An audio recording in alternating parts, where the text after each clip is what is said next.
തക്കാളിയിൽ lutein, lycopene തുടങ്ങിയ കരോട്ടിനോയിഡുകൾ ഉണ്ട് കേട്ടോ. അവ നമ്മുടെ ശരീരത്തിന് ശരിക്കും ആവശ്യമാണ് കേട്ടോ.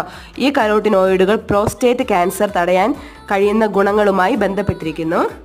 തക്കാളി കഴിക്കുന്നതിനും മുമ്പോ പാചകം ചെയ്യുന്നതിനോ മുമ്പായിട്ട് എപ്പോഴും നന്നായി കഴുകുന്നത് നല്ലതായിരിക്കും കേട്ടോ. എപ്പോഴും തക്കാളി അതിൻ്റെ തൊലി ഉപയോഗിച്ച് കഴിക്കാൻ വേണ്ടിയിട്ട് ശ്രമിക്കണം.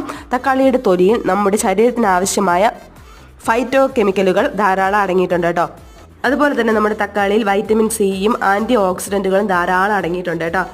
നമ്മുടെ വൈറ്റമിൻ സിയും അതുപോലെ തന്നെ ആൻറ്റി ഓക്സിഡൻറ്റുകളും നമ്മുടെ സിസ്റ്റത്തിൽ നിന്ന് ദോഷകരമായ ഫ്രീ റാഡിക്കലുകളെ പുറന്തള്ളാൻ വേണ്ടിയിട്ട് ഹെൽപ്പ് ചെയ്യേ. തക്കാളിയിൽ ജലത്തിൻ്റെ അളവ് 95% കേട്ടോ. ബാക്കി 5% കാർബോഹൈഡ്രേറ്റുകളും നാരുകളും അടങ്ങിയതാണ്. തക്കാളിയിൽ vitamin A, vitamin C, vitamin K എന്നിവയും വൈറ്റമിൻ B6, ഫോളേറ്റ്, തയാമിൻ തുടങ്ങിയ വൈറ്റമിനുകളും നല്ല അളവിൽ അടങ്ങിയിട്ടുണ്ട് കേട്ടോ. അപ്പോൾ നിങ്ങൾക്ക് ഈ ടിപ്പ് ഇഷ്ടപ്പെട്ടാൽ സബ്സ്ക്രൈബ് ചെയ്യാൻ മറക്കരുത്.